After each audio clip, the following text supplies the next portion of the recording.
Okay. I think we are live. All right. So day 2 of the increase process safety leadership. We changed over to YouTube to make it easier for everybody to access the information. So excited to be sharing this journey with everybody. So this is day 2 of our increased process safety leadership challenge. And we are going over the key steps and the framework to systematically strengthen process safety leadership without site pushback, policy overwhelm, or hiring additional personnel. And so this is day 2 of a 4-day challenge. And today we're going to be focusing on the align phase, which is how to get relevant stakeholders to buy into a vision of process safety. That's all we're going to be, diving deep into, or at least focusing on today. Now, our goals from this challenge, just as a recap from yesterday, those are to explain how to reduce process safety risk by focusing on process safety leadership. We believe that this is not talked about enough. Oftentimes, we hear a lot about the technical side of process safety, the design, which obviously has no substitute, no replacement to it, but having a proper culture and a process safety leadership driven site is of most importance. Also, we want to explain how to influence upper management and the site, even if you're not a senior manager, quote unquote. It's less about the job title and more about actually participating and pushing the process safety leadership conversation forward.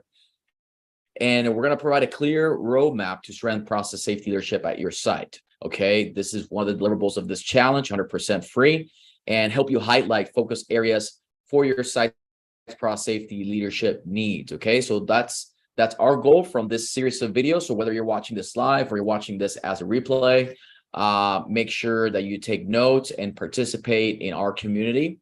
So at the end of the day, we want you to walk away with actionable steps to begin improving process safety leadership immediately. Okay, there's really no time to waste. So I want to encourage you to stay until the end, because we're going to start diving into what we call the Safe Energy Ops Performance Index. And all it is going stage by stage, doing a gap assessment on the process safety leadership framework that we're laying out, so that you can essentially read it, put it to use in your site and start implementing what we're discussing here in this challenge. All right. So let's review the Safe Energy Ops Leadership Framework for process safety roadmap real quick. So we had a discussion yesterday. We introduced it. And as you can see, if you're new to this challenge or just watching this video, there's 3 phases. So phase 1 is align, which is what we're going to be digging deep into today. And it's composed of establishing the safety case, articulating a vision, and setting up collaboration channels. Then phase 2 is about empowering the workforce and the site, essentially trying to promote the right behaviors, and then sustaining that effort, that process safety leadership culture for the long term. Okay, so this is what the framework's about. And phase 1 we're going to be diving into is first step is going ahead and getting alignment for all the relevant stakeholders towards the task of improving safety, especially process safety, which is our focus. Our goal of establishing a safety case is to be objective, not subjective. And so we have to have a clear baseline as to where we're at currently, where we're at operating in terms of our process safety leadership and our KPIs, and establishing that safety case for a reason, for a change, right? Then we want to go ahead and continue and get site buying by articulating an inspiring vision, inspire the workforce to improve process safety. This is critical because once we have a safety case for a change, we want to inspire the rest of the site by articulating an aspiring vision of what that could be. So we are all working towards the same goal. And then setting up collaboration channels, because as we know by experience, there's support teams that are supporting the site, and obviously the site team is executing the actual work.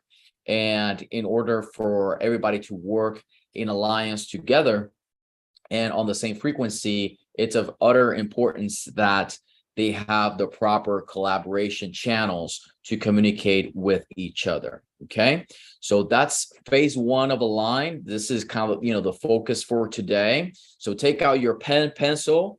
Hopefully this is exciting for you. We hope that you get a lot of value, and hopefully, you want to get alignment. We know that, that's one of the biggest key things here. So again, promoting collaboration between site and support systems. So, with phase one, establishing a safety case, I'll go ahead and pass it on to Felipe here. He's going to dive deep into what this means and take us through a few examples, a few more detailed case scenarios so that it really hits home. Yeah, all right. So as Joel said, I'll be going into detail on each one of the steps of the Align phase, show you guys how to accomplish the goal here. Step one, establishing the safety case is where we get started. And first of all, why establish a strong safety case? How does it help achieve the alignment we're looking for? So persuading senior leaders, site managers, the workforce, all relevant stakeholders to commit to improving process safety has to be driven, at least in part, by data. Objective data, as Joel said, looking at things objectively, where do we stand? For that, you need to gather the right information so okay, what are the figures? What are the numbers actually telling us? So whenever those that have the decision-making power come forward to allocate resources, time, energy, they're going to want to see what are the numbers saying, because there is some value to the subjective side, to why we should be doing things safely and caring about process safety. But at the end of the day, they're going to want to see the numbers, and you have to collect the data to state your case. So sites, companies often simply just don't know the status of their process safety performance. So again, back to the data. If you're not collecting the data, you really don't know where you stand. You really don't know where your process safety performance is. And so if you're going to come and try to establish a case for change, then you've got to collect that data and present it in a way that paints a picture of where the site is.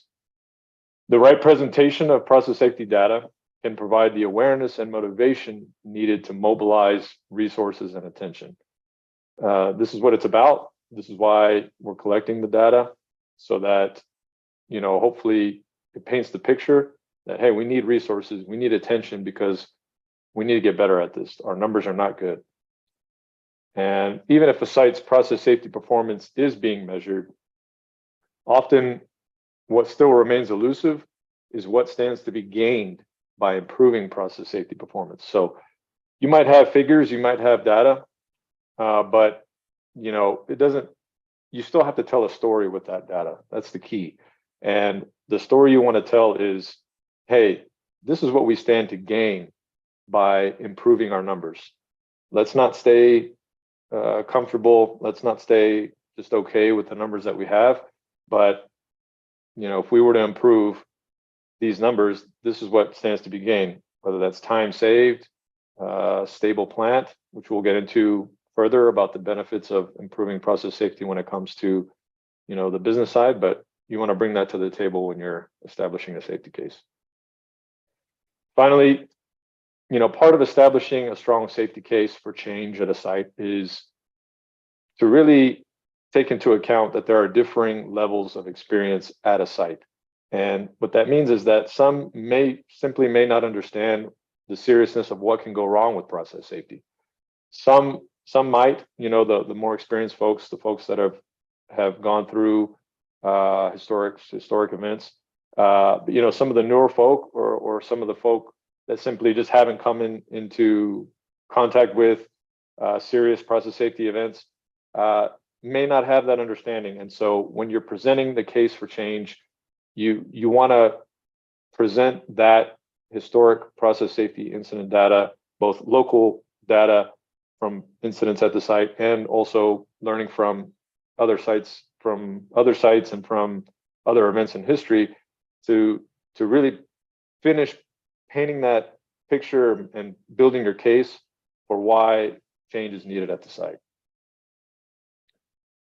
So common struggles that we've seen when trying to establish a safety case for change: process safety performance data is unclear. The data is just hard to get. It's not being tracked. It's not being measured. The data that we do get isn't exactly, clear cut, and those are difficult struggles to work with. It's very site dependent what tools and resources you have at your disposal, but it's something that you want to try to find a solution for. You want to try to gather, find a way to gather that data, but it is a common struggle we come across. Another one is improving process safety just often being seen as a hindrance to productivity. And so here you are trying to establish a case for change when the underlying and the prevailing, culture at the end of the day is that process safety, it's important and it's nice to talk about, but at the end of the day, when rubber meets the road, what we really care about is just getting the job done, moving forward, being productive. And often, process safety is seen to slow that down. It's seen as something that makes you slow down your productivity. You have to, because there's more things to think about, there's more things to consider, there's more safeguards to put into place. I can't just go out and do the work. And unfortunately, what we found in our experience, even at sites that are actually very vocal about process safety, when it comes to performing an activity, when it comes time to execute a task, what takes precedent, what takes priority is getting the job done. We've heard from other sites, this being the case. And so this is a barrier, a common struggle against getting that case for change built and rolled out onto a facility. Finally, the last common struggle that we've seen is potential impact of process safety incidents just not understood or forgotten. So I talked about this on the previous slide, different levels of experience.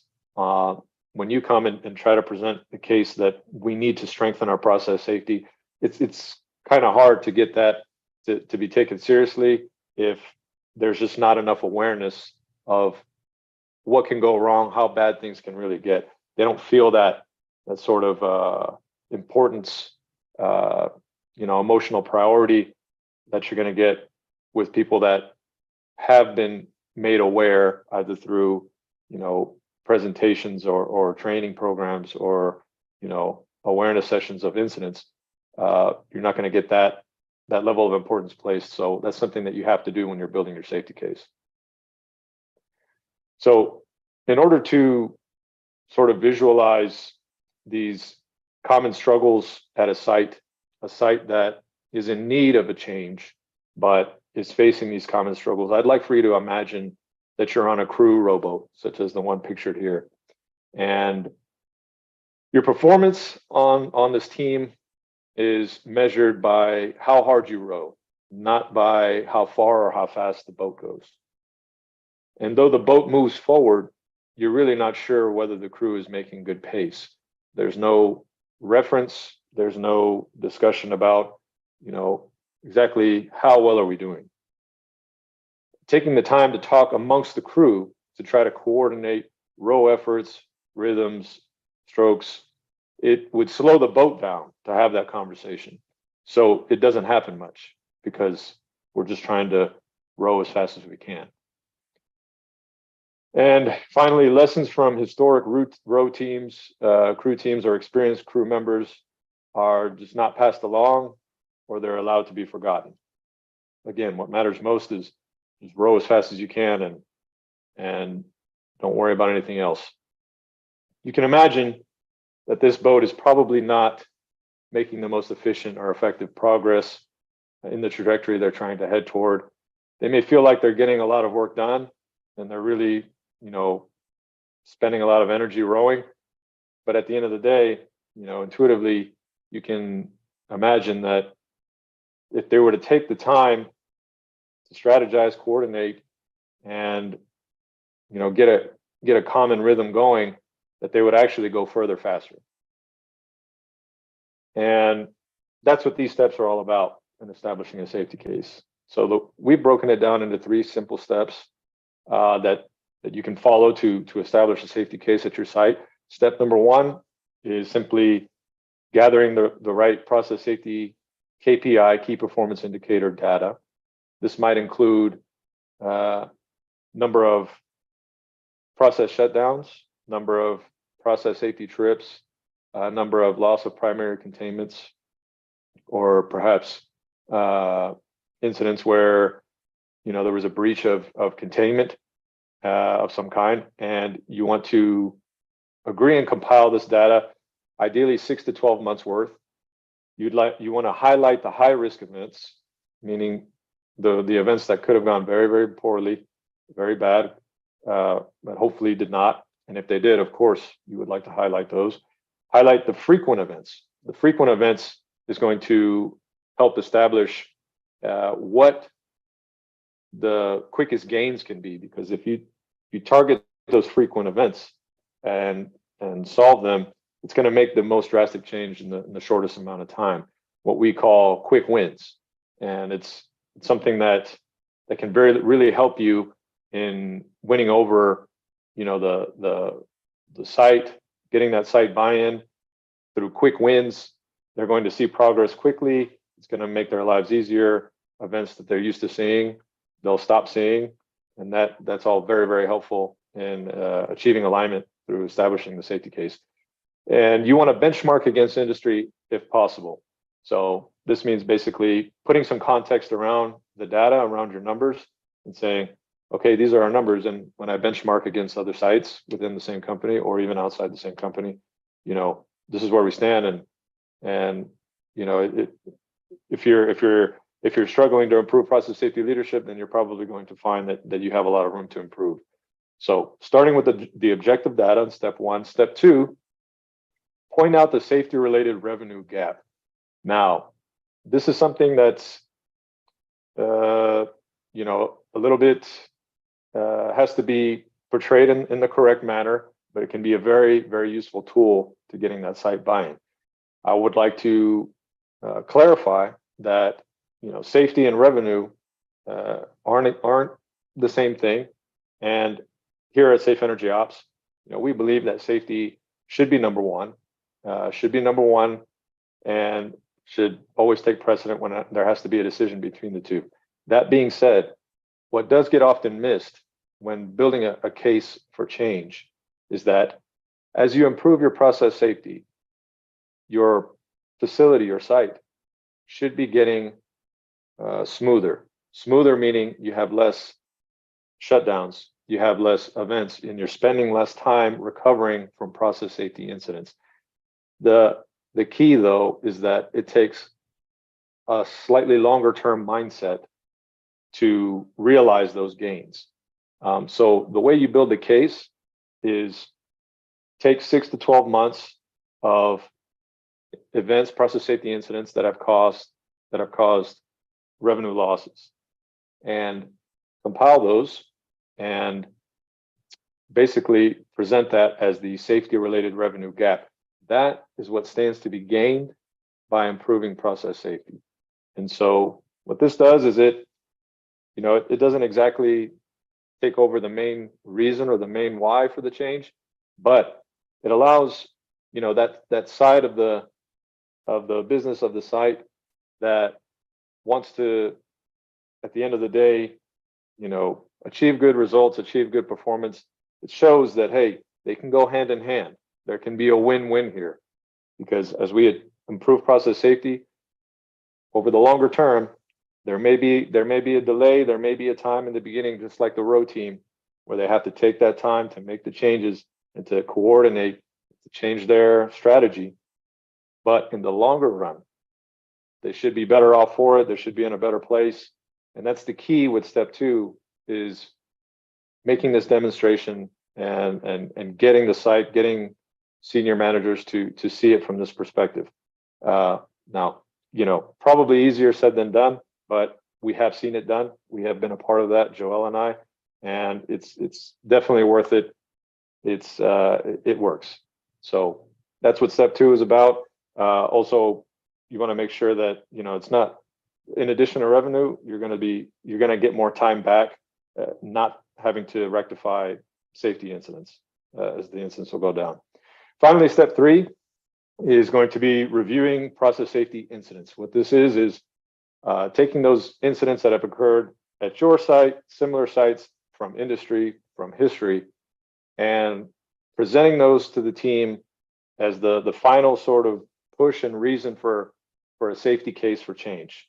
And this is going to get everyone on the same page around what can go wrong, how bad can things they get, especially for those that have not confronted, luckily have not confronted any serious incidents, but priming them to say, oh, this is what can go wrong, this is serious, I need to pay attention and really consider this. So as we think about that rowing team, if they were to implement their version of these 3 steps, you can imagine that they would then understand how they're going to measure success by pace, by distance, not just by how hard they row. They're going to understand how well or how not well they're doing because they have the data now. They're collecting the data. They've got their pace data, they've got their distance data, they've got perhaps even their own physical tiredness data, and that all comes into play now. They're looking at the bigger picture, understand what can be gained by making changes. So, that's going to hopefully drive them to take the time to make the changes, to strategize, because they know they'll be better off for it in the longer term. And learning from historic crew teams will be finally happening. They can take those lessons learned and apply them so they don't make the same mistakes that have already been made in history. So that wraps up step 1, establish safety case of the align phase. This here on the screen is a cheat sheet, what we call a cheat sheet, and it summarizes everything I just talked about. It has the common struggles, the 3 steps to achieving the establishment of a safety case. You can find this on our Kajabi site for download. We highly recommend, we encourage you to download it, reference it, share it with your teams, and use it in safety moments, things like that. So moving on to step 2 of the align phase, which is articulate a vision. This is all about inspiring the workforce by detailing a vision of what can be achieved. So why articulate a vision? How is it going to help us achieve alignment? First of all, inspiration. A clear vision, continually primed in the mind, gives people direction and it keeps them motivated. Human nature, we like to see where we're going. We like to have that picture in our mind of where we're going. It's just going to motivate us to keep taking those steps in that direction. And so, it's the same with process safety. You want to paint the picture of where you're headed so that people can start filling in those gaps on how to get there. And having a clear vision allows efforts to be more coordinated. So, when you have that clear destination in mind, when you're working with people, it's going to be easier to decide, is this step helping us get to the goal, helping us get to the vision, or not? Vivid examples of what good looks like will help people understand what needs to be done in the day-to-day to achieve the desired goals. So as I've been mentioning, having that vision is going to help you determine what steps need to be taken to get there. The clearer it is, the more crystal clear, the more vivid it is, the better. What we call what good looks like is, really, really, really painting that picture. Hey, when you're doing this activity, this is how you should be doing it. This is the priorities you should have in mind, the mindset. And, if people picture themselves doing it, chances are a lot higher than when they go to actually do it, they're going to do it the right way. A vision powered by a strong why provides a foundation for team alignment.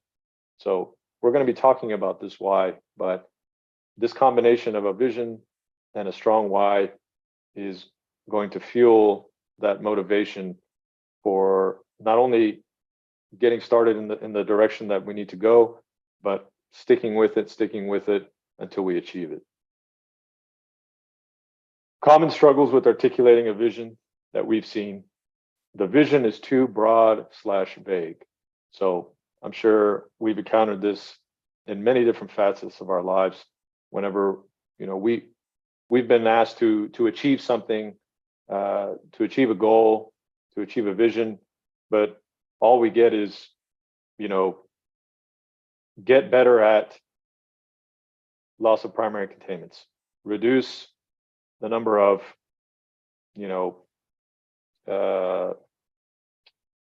of incidents revolving around overpressure.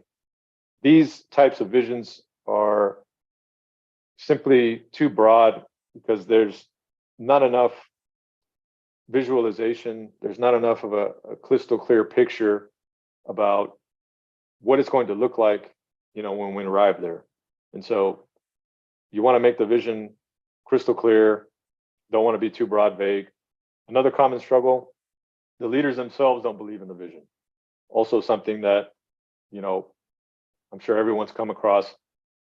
You hear the message, but in the actions themselves from the leadership, it's a different story. So the leaders have to believe in the vision, not only through their words, but through their actions. And finally, the why is not strong enough. So even if you were to get a very good vision described to you, the leaders themselves, they keep talking about it. It seems like they believe in it. What we found in our experience is it's human nature, as human beings, we need the why. We would like to know why. The why is something that's just the motivator for us. And if there's really not, if the why just doesn't resonate with us, we found is over time, we just kind of lose steam. And so getting a strong why is key to articulating and realizing a vision. Let's imagine that rowing team again. So they're told to head north with no specific heading. Before setting off, the crew leader gives instructions on the best rowing form, the best rhythm, how to maintain your paddle, what to look out for on the way. But once the boat sets off, the crew leader only cares about how hard each member rows. All of those, strategies about best rowing form, best rhythm, never brought up again. At the end of the day, just wants to see you rowing as hard as you can. And when any crew member suggests, taking a moment to change the strategy, to discuss, the other members aren't sure why they should bother. They're not being measured by that. They just don't see the reason why. You can imagine again that this crew team is probably not going to be as effective, as efficient as they can be out there on the water. So the 3 steps that we have to help you articulate a vision at your site would be step 1, to work with the relevant leadership to define the specific metrics targeted for improvement. So this is all about getting crystal clear on your vision. There are lots of process safety metrics, that could be worked on, improved, depending on your site. And if you spread yourself too thin, at the end of the day, you're probably going to feel like you're just not making progress in any one of the areas. So you want to take a good look at your data that you collected in establishing a safety case, your key performance indicating data.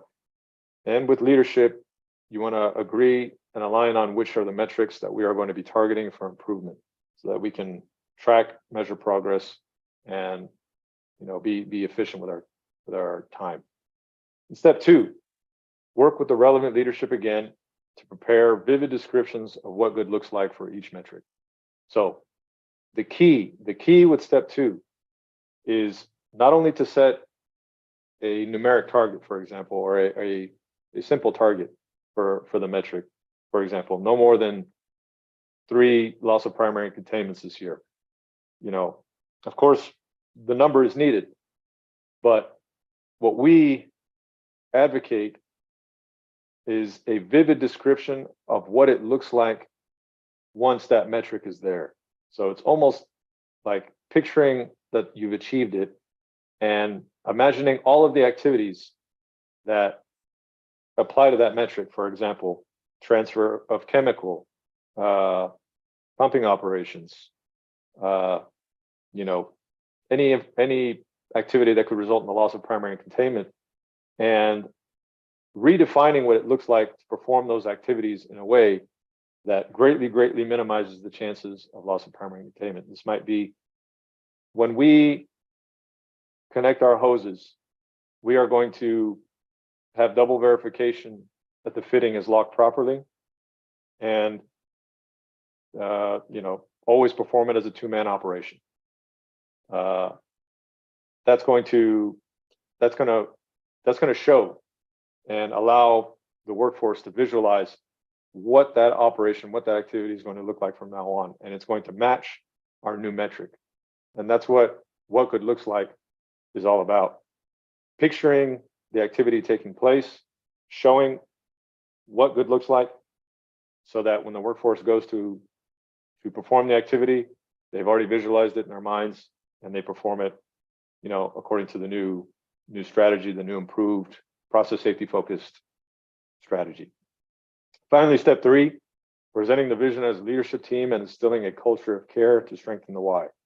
So I talked about having a strong why as a foundation, and in our experience and what we advocate at Safe Energy Ops is instilling a culture of care. A culture of care, meaning we are here, our why we're going to perform with high quality process safety, why we're going to prioritize process safety is for each other.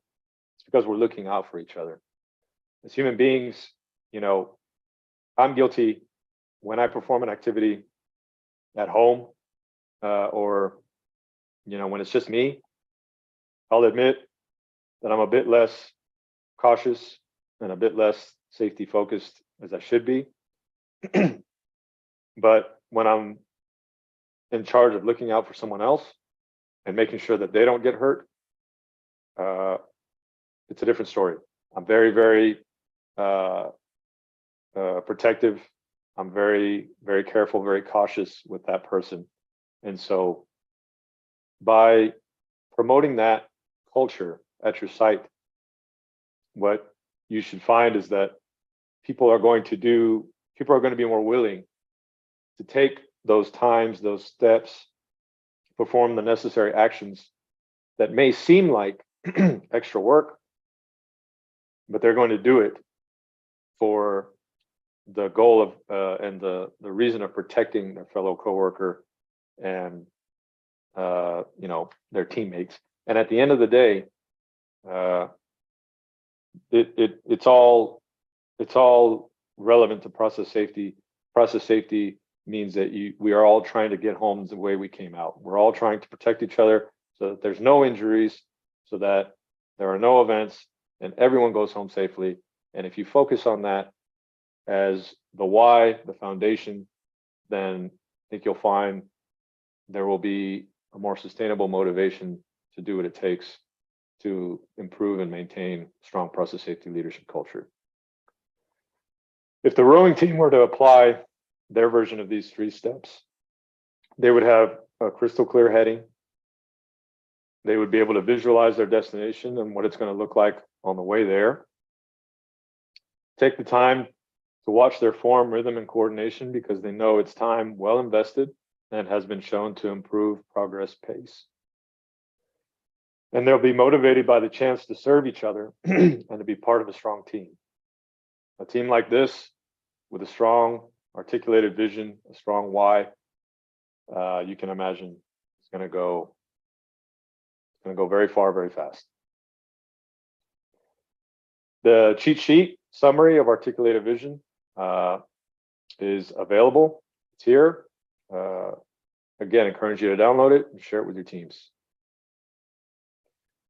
The final step in the align phase is step 3, establish collaboration channels. This is all about setting up key collaboration channels between on-site and off-site groups. So why set up collaboration channels? How is it going to help me achieve alignment? Coordinated efforts are more effective than working in silos.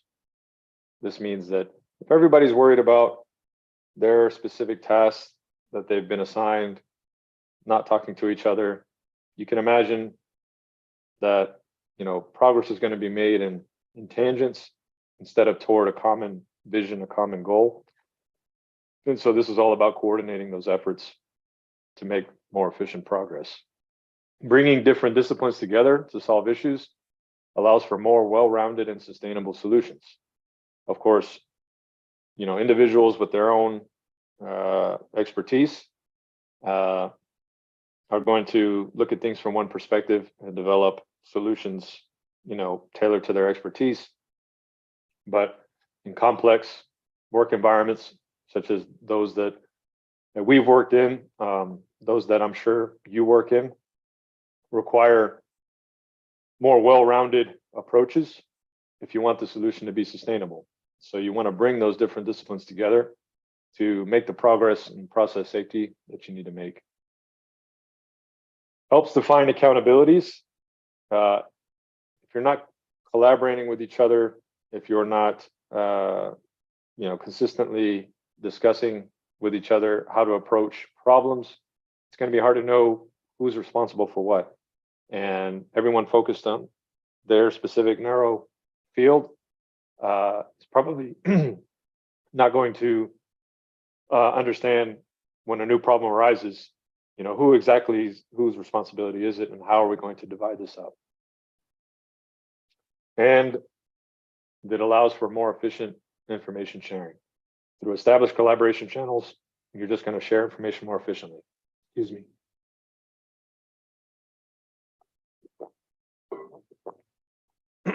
Finally, you're going to build trust within the larger team just through the nature of collaboration, communication. You'll get to know each other better on a personal level. You'll get to know, how to work with each other better over time. And so with process safety improvement, that's essential. Common struggles with setting up collaboration channels that we found. Insufficient time to collaborate. If everyone is just so focused on their individual tasks, they're going to feel like, I'm already, my plate is loaded.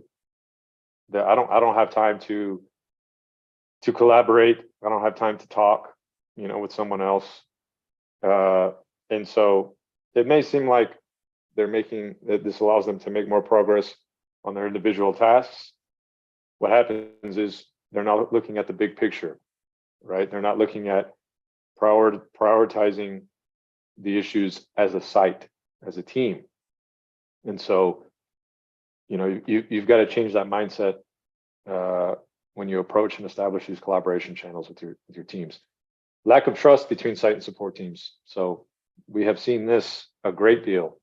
What often happens is the site, says that remote support simply just doesn't understand how things work on the ground at the site. And the support teams, state the case that, well, the site is just so focused on the problem of the day, on the day-to-day, but they're not looking at the longer term projects like we are, that we're able to look at, but we struggle getting their help on these longer term or these bigger picture projects. And establishing that trust is key to getting the progress in process safety needed, because again, you need those different perspectives. You need that multidisciplinary team to make the progress that you need in process safety. Finally, unclear accountabilities. A common struggle is setting up collaboration channels because, at the end of the day, if people say, well, it's just not my responsibility, I don't think that it's mine. It's going to be hard to get people to come together and collaborate.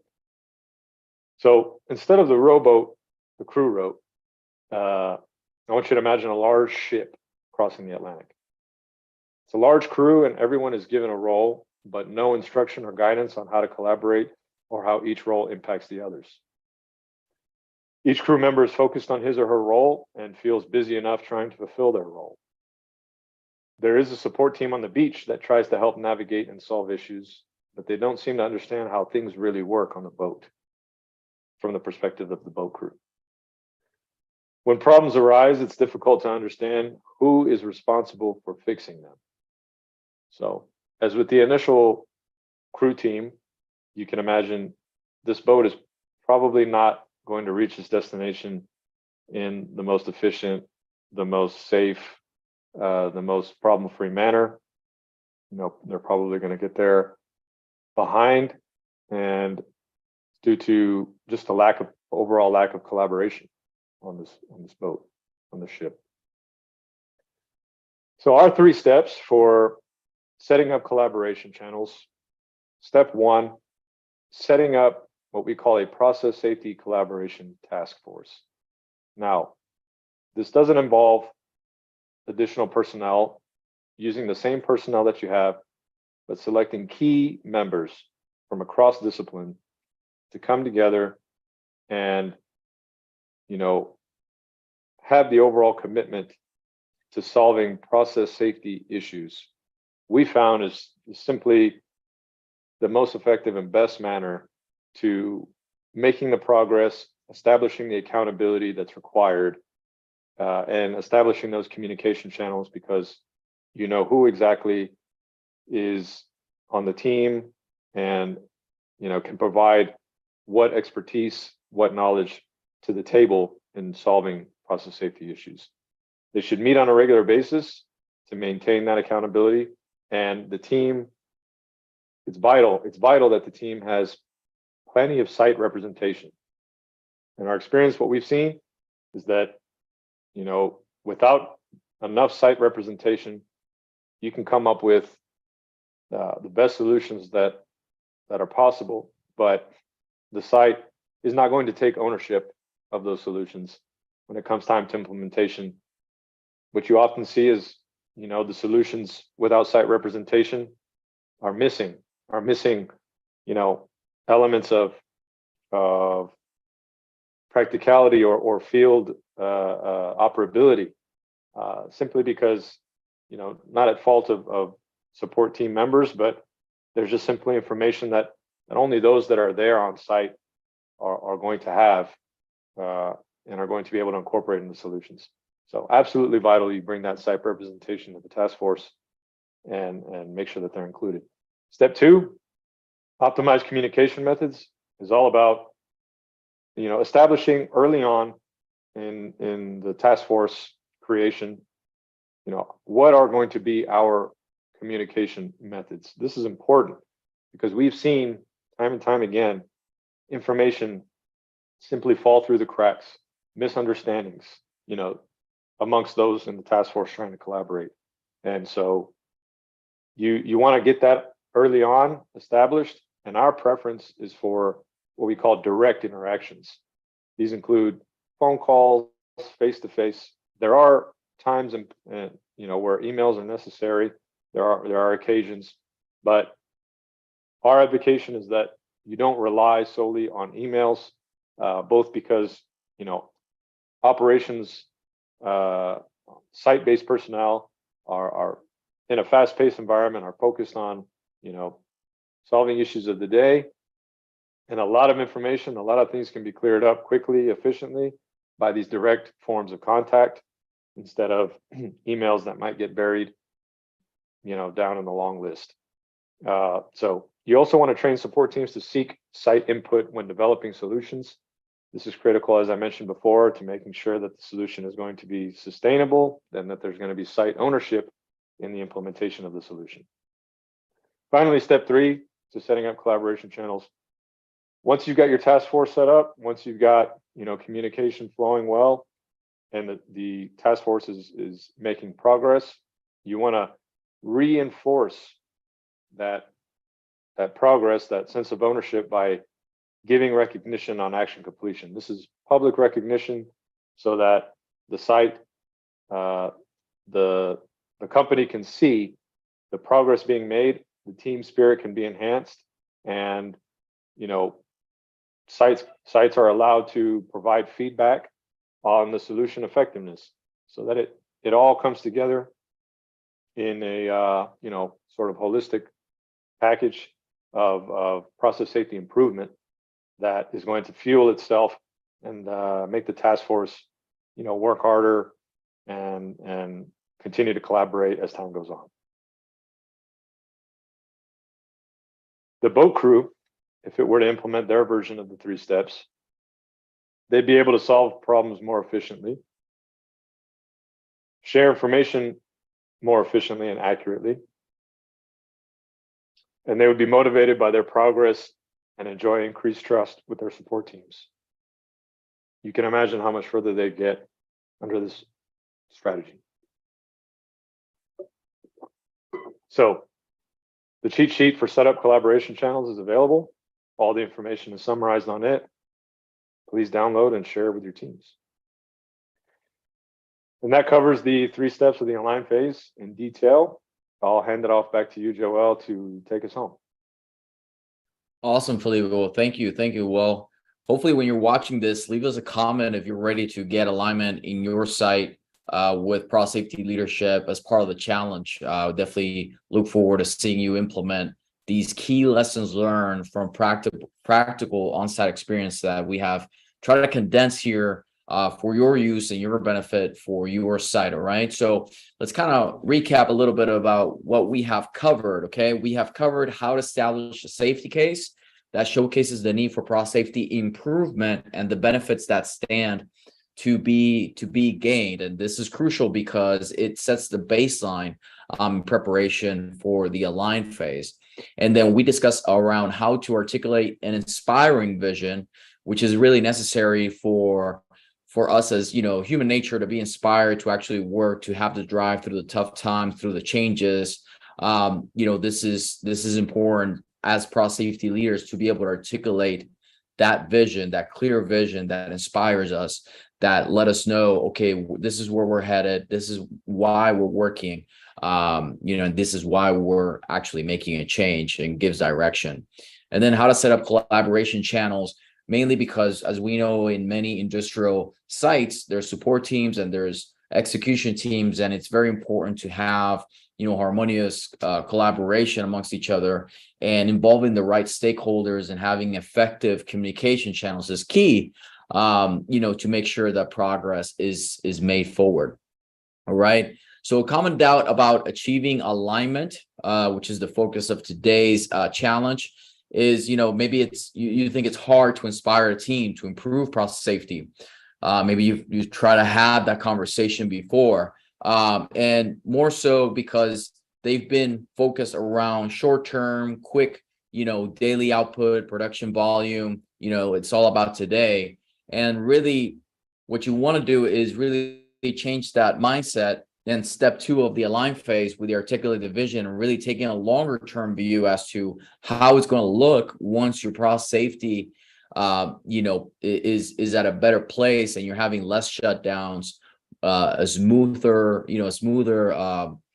hitch or shift, and just overall a better working experience, so that we can all return home together. So having better uptime, smoother running facility, and ultimately just better production, so that folks can stay employed and stay safe, which at the end of the day is the goal for everybody. Okay, so what our ask is for homework of day number 2, go ahead and download the align phase cheat sheets. If you have not yet joined our community, it's completely free, and you should go ahead and download the establish a safety case cheat sheet, the articulated vision cheat sheet, and set up the collaborations cheat sheet. And we want you to go ahead and complete the align phase self-assessment and post results in the community. All right. So let me show you how that looks like. So in the community, you're going to have access to download what we call our Safe Energy Ops Process Safety Leadership Dashboard. And it's pretty simple. You're going to go ahead and you're going to go to the self-assessment section, and you're going to go through these key questions. Okay. For example, establish safety case. Do you have process safety KPIs that are critical to the site, clearly defined and agreed? And you're gonna rank your site, and this is good to do it as a group exercise, with your team members. Maybe grab a site, operations person, a maintenance person, grab your process engineer, your controls engineer, maybe your engineering team lead, maybe your operations manager, and ask these key questions and rank yourselves honestly from 1, strongly disagree, all the way to 5, strongly agree. And so, for example, the last 6 to 12 months of process safety performance have been assessed using the previously defined KPI targets. And you can go through these, and maybe you already see where we're going with this. This is for today, the align phase. So complete it for established safety case. There's a series of questions here, and go ahead and assess your site with your team. The next, step that we discussed was articulate the vision. And then the next step that we discussed was set up collaboration. And that's going to comprise the align phase steps. Okay. And that's going to show you, we're going to be building throughout this challenge. We're going to be building that process safety leadership dashboard, that safe energy ops performance index. It's just going to show us clearly and objectively what are some of the gap areas that we should be focused on and focused in and work on, so that you can actually not only know the theory, but actually know what to focus on and implement, so that you can also reduce your process safety risk, your events, and increase your uptime, without site pushback, without hiring additional personnel, without policy overwhelm. Okay. So if you are yet to join our community, I'll make sure that we have a link below. This is what it looks like. So we have different challenges. We have meetups in here. It's completely free. And the idea is that you go here and you go to the challenges section, and you'll be able to click here and participate, join, and you can go ahead and complete. All right. So with that said, I think that's it for today, Felipe, unless you have anything else that you wanted to share with our audience today. No, thanks for joining. Hope you got some value out of this. Joel and I, are passionate about process safety leadership. We think it's the X factor there, and at sites in preventing incidents and just making every operation safer. So hope you guys stick around for the next few days to hear the rest of our framework and methodology and get some more value. Absolutely. So everyone, I hope that you're enjoying this, and make sure you share with a colleague. And if you want our help implementing these concepts and actually getting to execute them, you can schedule a free process safety leadership strategy session, just 20 minutes. I'll make sure I leave the link here below, because we're passionate about this. We often think that, like Felipe mentioned, this is the X factor that's missing, and making these tweaks and focusing on the right action at the right time makes the world of difference. So we'll see y'all on the next 2 days. So make sure you stick around so you can get your process safety leadership dashboard assessment completed. And we'll see y'all on the next video. Take care.